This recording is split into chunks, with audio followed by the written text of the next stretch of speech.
Assalamualaikum warahmatullahi wabarakatuh. Waalaikumsalam warahmatullahi wabarakatuh. Selamat pagi Pak Iqbal. Pada hari ini kita ketemu lagi ya. Apa kabar Pak Iqbal? Alhamdulillah sehat Pak. Baik. Sehat, alhamdulillah. Pada hari ini kita ketemu dalam rangka pendampingan individu kelima, Pak ya. Individu kelima ini ada beberapa hal yang akan kita diskusikan bersama Pak Iqbal. Yang pertama adalah dari tujuan pendampingan itu, Biar ada suaranya Pak. Dari tujuan pendampingan itu yang pertama adalah kita akan diskusi hasil prakarya 5 dan modul 3.1. Nah, kemudian diskusi hasil pemetaan sumber daya, refleksi proses pembuatan pada sumber daya, dan terakhir refleksi capaian kompetensi di bulan kelima. Ya. Oke Pak, siap Pak? Siap. Baik Pak Iqbal, kita akan diskusi masalah diskusi hasil pemetaan sumber daya.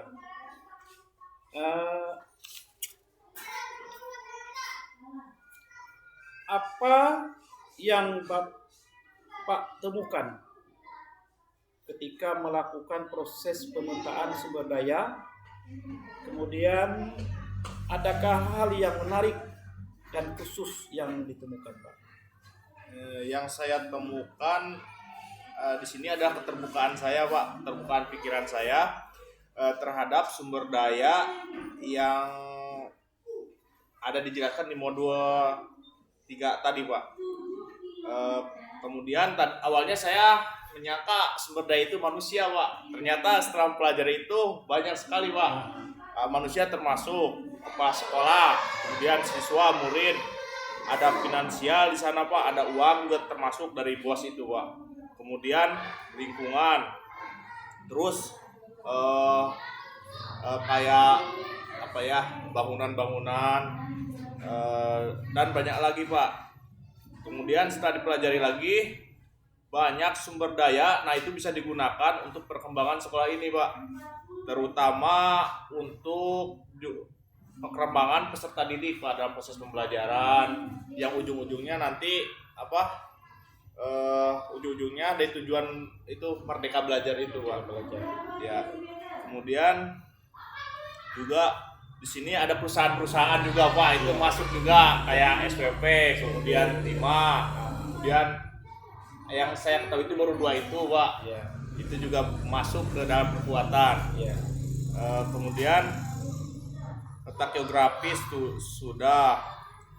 Nah, semuanya itu bisa untuk menunjang agar sekolah ini lebih melesat ke depannya Pak. Itulah yang membuat saya menarik. Jadi pikiran saya terbuka Pak, jadi berpikir positif. Iya. Gitu Pak. Oke Pak ya. Jadi sudah pemetaannya sudah banyak dilakukan ya, Pak. Nah, dari finansial, kemudian lingkungan sekitarnya. Oke.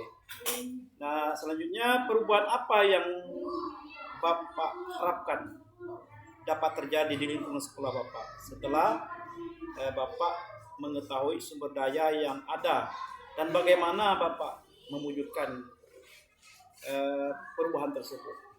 Saya mengharapkan di sini tuh Pak, anak-anak dapat melakukan aktivitas untuk perkembangan dirinya Pak. Kemudian ke depannya termasuk guru-guru juga, kepala sekolah agar dapat berkembang di sini. Kemudian di sini siswa-siswa dan guru-guru dapat memanfaatkan halaman sekolah sebagai kekuatan karena luas Pak di sini. Sebagai alternatif belajar selain di kelas. Misalkan dia belajar tentang IPA, ada pertumbuhan apa, mencangkok dan sebagainya Pak. Kemudian ketika dalam pembelajaran dan teman-teman sudah bagus itu, jadi pembelajarannya bisa langsung kontekstual, langsung ke lapangan. Kemudian di sini dapat tertata dengan baik, lagi proses Pak berjalan ke arah sana. Kemudian dapat menampilkan kepemimpinan pembelajaran juga di sini, kepemimpinan murid dalam pembelajaran, tentunya dengan sumber daya yang ada di sekolah atau lingkungan ini. Kemudian guru-guru juga sebagai aset di sini karena hampir semuanya udah sertifikat Pak. mampu mengajar dengan profesional. Kemudian ada kepala sekolah juga yang visioner, mengeluarkan ide-ide terbaik lah. Kemudian kita bekerja sama antara kepala sekolah, guru, dan siswa, orang tua murid berkolaborasi. Semuanya itu untuk perkembangan sekolah ini ke arah lebih baik lagi, Pak. Oke, ya. Jadi mewujudkan perubahan Pak, ya, Iya, melakukan perubahan. Nah, selanjutnya bagaimana Bapak akan menggunakan hasil pemetaan yang diperoleh untuk memaksimalkan potensi sekolah Bapak? Dengan merancang program yang berdampak pada murid, Pak, yang mampu didukung oleh sumber daya yang tadi sudah dipetakan. Kemudian dengan menguatkan lagi program itu, Pak, yang sudah ada, kemudian kita berkolaborasi, Pak, semua elemen yang ada di sekolah ini. Kemudian bentuk tim inti siapa dan bagaimana perannya dan kegiatan, lalu maksimalkan fungsi peran-peran tersebut. Semuanya itu sebagai sumber yang dimiliki sekolah ini, Pak, sesuai dengan potensinya gitu. Sekolah, ya. Jadi masuk ke sekolah, sama guru, STM yang ada di sini, kemudian lingkungan juga Pak, ya. Nah, selanjutnya kita akan diskusi masalah refleksi mengenai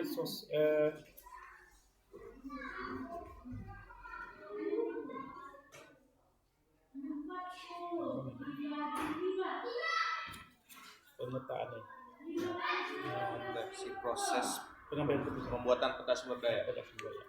Jadi kita akan diskusi peta sumber daya Pak, ya. Siap. Bagaimana proses Bapak dalam menemukan kemudian mengidentifikasi sumber daya yang ada di sekolah ini, Pak? Berdasarkan materi sumber daya yang saya pelajari, yaitu tadi, Pak, ada 7 modal, ya. Modal manusia, modal fisik, modal sosial budaya, lalu modal lingkungan, kemudian modal politik, terus ada juga modal agama, dan terakhir modal finansial. Saya akan memasukkan aset sesuai dengan golongan-golongannya tadi, Pak, kayak seperti tanah, kemudian mesin, gedung-gedung di sini, kemudian ada letak geografis. Kemudian mengelompokkan aset tersebut seperti golongan konstruksi yang lainnya, dipetakan dulu aset-aset tersebut, Pak, untuk nanti dijadikan bahan untuk buat sebuah program, Pak. Kemudian apa saja Pak? Adakah kendala dan tantangan yang Bapak hadapi saat melakukan identifikasi sumber daya tersebut dan bagaimana Bapak mengatasinya? Pada saat pemetaan aset tersebut, Pak, setelah ditulis ternyata cukup banyak, Pak, setelah ditulis itu. Kemudian sehingga harus dipilih-pilih lagi, Pak, harus dipilih-pilih mana yang benar-benar efektif dan efisien dan benar-benar bermanfaat gitu, Pak. Kemudian dilakukan identifikasi pula, Pak. Setelah itu kemudian dipilih mana yang menjadi sumber daya sekolah yang benar-benar diperlukan. Kemudian dipilihlah berdasarkan lokasi.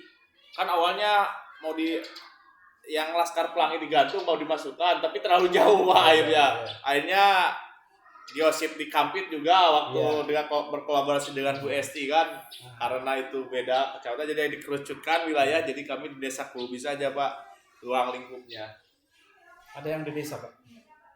Desa di sini. Yang di desa ada ya. Paling yang aku asetnya itu sebagai acuan pembelajaran itu di sana ada Batu Begalang. Batu Begalang. Iya. Okay. Sudah masuk pemetaan, Pak, ya? Iya.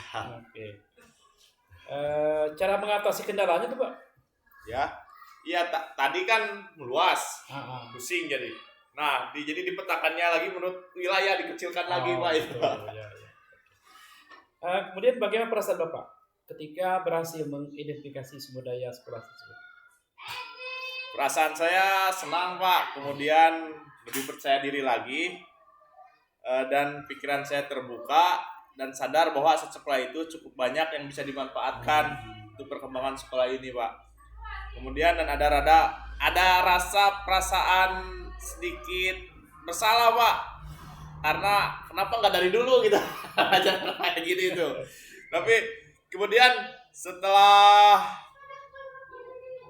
kita mengamati banyaknya aset, jadi ada perasaan kayak beban yang harus Kang ini ada asetnya banyak, nah ayo gunakan gitu Pak. Kayak ada sedikit beban untuk menggunakan aset itu untuk perkembangan sekolah ini Pak. Ya selama ini kita cuman tahu asetnya fisik Pak ya. Iya. Ternyata bukan itu sebenarnya. Banyak ya. Iya. Murid juga, lingkungan juga. Iya. Kan? Nah kemudian apa pertimbangan Bapak dalam menentukan sumber daya sekolah itu? Pertimbangannya adalah dalam melakukan yang berbasis kekuatan aset Pak, dalam melakukan berpikir yang berbasis kekuatan aset Pak. Itu dengan mengedepankan kekuatan-kekuatan atau aset yang ada di sekolah ini Pak. Jadi tidak melihat kekurangannya, sekarang lebih melihat ke hal-hal positifnya aja di sekolah ini. Kemudian juga melakukan pendekatan melalui modul-modul yang terdahulu, bisa mendekatan yang modul kemarin itu inquiry apresiatif Pak. Kemudian juga mempertimbangkan kebutuhan belajar murid dalam pembelajaran, lalu dalam tujuan juga kita dengan tujuan kita kan Merdeka Belajar nanti itu apalagi agar perkembangan peserta didik juga dapat berkembang Pak, baik itu pengetahuan di kepalanya dan nilai yang ada di batinnya itu dapat berkembang di Merdeka Belajar. Ya. Nah selanjutnya apakah terdapat hal-hal yang dapat dijadikan sumber daya sekolah yang belum Bapak temukan dalam proses yang sudah berlangsung? Untuk sementara ini sampai saat ini ya Pak, saya masih belum menemukan hal-hal lain itu Pak. Selain yang sudah disebutkan dalam modul Pak. Ya, sudah lengkap berarti kan? Pak, untuk saat ini. Oke, kita lanjut Pak dengan diskusi tentang refleksi proses pengambilan keputusan. Berdasarkan hasil pemetaan yang Bapak lakukan, bagaimana hal tersebut mempengaruhi proses pengambilan keputusan yang dilakukan oleh Bapak? Hasil identifikasi sekolah, kemudian diperjelas lagi aset sekolah Pak, sehingga kita identifikasi kan, kemudian kita perjelas aset-aset sekolah itu apa saja kan, sehingga kedepannya akan lebih mudah dalam proses pengambilan keputusan Pak. Setelah mengambil keputusan membuat program Pak, kemudian juga jika terjadi apa yang dimaksud ada dilema Pak, dilema etika atau bujukan moral. Nah seperti itu kan ragu-ragu kan, tapi setelah kita identifikasi kemudian ada kekuatan aset, kita dapat menentukan Pak keputusan yang terbaik. Kemudian kita dapat mengambil keputusan yang tepat kalau juga ada transparansi di dalamnya Pak. Kemudian ada kolaborasi antar semua warga di sekolah. Kemudian terutama dalam pengelolaan aset Pak, pengusahaan aset perlu dikembangkan lagi Pak. Oke.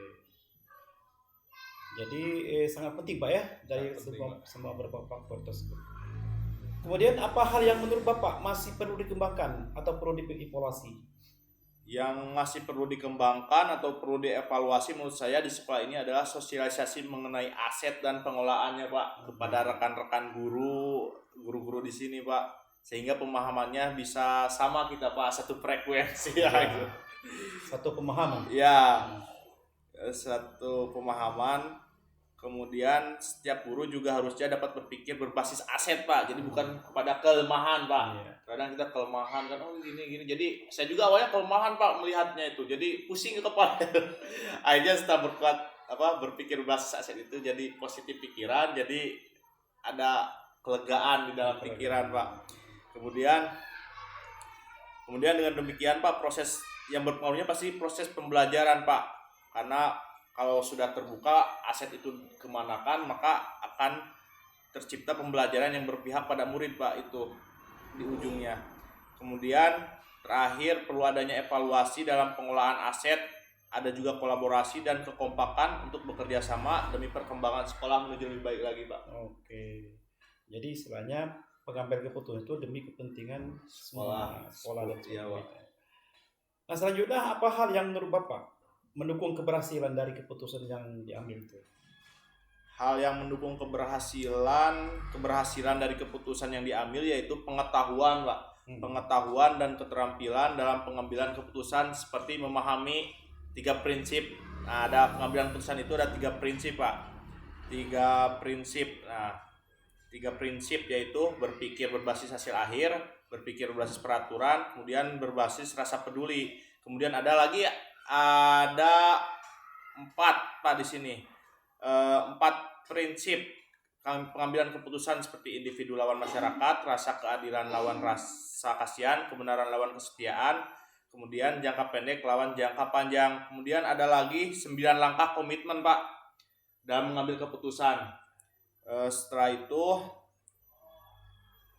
kemudian semuanya itu harus kita yang 9 langkah itu adalah komitmen bersama, konsistensi, kekompakan, kerja tim, kemampuan mengidentifikasi dan juga kemampuan untuk memetakan aset, lalu ditambah kontribusi nyata dari semua sumber daya atau keputusan ataupun program yang telah direncanakan Pak, yang terukur itu. Ya. Kemudian adakah pengalaman yang terjadi baik dalam waktu dekat ataupun sebelum mengikuti PGP ini yang mencerminkan dilema etika, baik itu terkait murid maupun rekan sejawat? Ada Pak, Ada ya. seperti kemarin misalkan ini Pak nih, ada contoh ada guru yang malas itu mengikuti pelatihan, tapi di sisi lain harus mengikuti pelatihan Pak, karena untuk perkembangan pendidikan di sini, kemudian untuk perkembangan dirinya sendiri itu ikut pangkat Pak, tapi dia ada rasa malas gitu Pak. Kemudian juga ada pengolahan keuangan Pak, terutama saya sebagai pribadi bendahara bos gitu Pak. Ada di sini dilema berbasis aturan atau kasihan Pak. Iya. Kemudian juga ada dilema terhadap murid yang pintar pengetahuan tapi ketika di praktek olahraganya agak kurang gitu Pak. Ya terjadi seperti itu Pak. Dan juga dilema menerapkan aturan sekolah kepada siswa juga Pak. Oke, jadi ketika dalam situasi berbeda-beda kan, iya Pak, ada benar salah, benar PS salah kan. Iya. Nah, selanjutnya menurut Bapak, apakah proses pengambilan keputusan yang dilakukan sudah sesuai dengan prinsip dan bangka yang Bapak pelajari di modul 3.1? Menurut saya sempurna belum Pak, tapi cukup sesuai Pak. Sesuai ya. Walaupun ada 1-2 poin yang belum terpenuhi ya. Benar Pak. Ya. Selanjutnya, apa hal yang menurut Bapak masih perlu dikembangkan atau perlu dievaluasi dari proses pengambilan keputusan tersebut? Yang masih perlu dikembangkan lagi itu Pak, yaitu tentang penggunaan 4 paradigma tadi Pak dalam pengambilan keputusan. Kemudian perlu dikembangkan lagi 3 prinsip, dan kemudian ada lagi 9 langkah pengambilan keputusan itu sangat membantu dalam proses pengambilan keputusan. Hal inilah yang menurut saya perlu dikembangkan lagi Pak. Kemudian juga ada evaluasi dalam proses pengambilan keputusan, yang terkadang saya mengambil keputusan terburu-buru Pak. Jadi kayak plek gitu, nggak memikirkan ke depannya Pak, secara spontanitas. Kemudian juga tanpa pemikiran yang panjang, sehingga ada hal-hal yang dalam keputusan itu akibatnya di luar apa yang kita perkirakan. Betul. Oke, kita lanjut Pak ke refleksi pencapaian kompetensi pada bulan ini. Apa saja pencapaian kompetensi Bapak pada pembelajaran bulan ini? Yang pertama itu berhasil mengidentifikasi aset sekolah Pak. Aset sekolah, kemudian lalu ada penerapan proses pengambilan keputusan berdasarkan 4 paradigma tadi, kemudian berdasarkan 3 prinsip, dan ada 9 langkah pengambilan keputusan untuk menambah tindakan untuk aksi nyata. Kemudian aksi nyata buat aksi nyata Pak. Ya. Kemudian apakah terdapat tantangan dan kesulitan selama proses pembelajaran, dan bagaimana Bapak menanggapi tantangan dan kesulitan tersebut? Dalam proses pembelajaran saya rasa cukup lancar, dan proses pembelajaran kemudian kesulitan yang dihadapi adalah Pak pada pengelolaan waktu saja Pak. Mengerjakan tugas CGP, tugas pokok sebagai guru, kemudian juga dalam latihan-latihan untuk persiapan lomba kemarin itu, untuk lomba olahraga ternyata apa yang diambilnya karate dan silat, jadi itu di luar rencana Pak. Kemudian waktu Pak, intinya Pak. Kemudian tantangan yang dihadapi adalah bagaimana cara totalitas menerapkan ilmu yang sudah diperoleh, kemudian bagaimana cara mentransformasikan itu Pak, yang saya dapat di PGP ini Pak. Mentransformasikan ilmu itu kepada rekan-rekan guru yang lain dan juga siswa Pak, agar dapat merasakan dampak dari saya mengikuti CGP itu ada hasilnya gitu. Kemudian cara mengatasinya adalah dengan menyampaikan, kadang saya di forum rapat dengan kepala sekolah dengan guru-guru menyampaikan, kemudian dengan pendekatan personal kepada guru Pak melalui teknik coaching kemarin, kemudian terhadap siswa juga mempunyai hubungan yang lebih erat lagi, karena tidak sebatas guru dan murid itu kan harus hubungannya kayak modul dulu itu disipliner Pak, mengikat, kemudian lebih memperhatikan siswa lagi Pak dan memberikan kebebasan siswa jika ada pertanyaan atau kritikan kepada saya Pak. Jadi pada dasarnya itu dari permasalahan yang Pak sampaikan tadi harus memilih waktu. Ya waktu ya. Antara tugas pokok melaksanakan tugas Ya. CGP ini kan, kemudian menerapkan implementasi di sekolah kan. Ya Pak. Ya tapi dapat berjalan dengan baik kan. Alhamdulillah. Oke. Nah kemudian bagaimana Bapak akan menggunakan pencapaian tersebut untuk proses pembelajaran selanjutnya? Menjadikan capaian yang saya capai ini Pak sebagai praktik dalam mengajar, kemudian juga membuat karya-karya lainnya, kayak akan menulis di blog ini Pak tentang kegiatan yang saya capai, kemudian juga nantinya program-program saya semoga buat naik pangkat bisa. Alhamdulillah. Oke, kalau begitu terima kasih dari kita pada observasi proses kita pada hari ini ya. Kami berharap agar Pak Iqbal tetap semangat mengikuti PGP ini sampai dengan tuntas kan. Siap. Nanti mudah-mudahan segala sesuatu yang berhubungan dengan kegiatan ini Bapak dapat mengimplementasikannya demi kepentingan anak didik kita. Siap Pak. Terima kasih. Wassalamualaikum warahmatullahi wabarakatuh. Waalaikumsalam warahmatullahi wabarakatuh.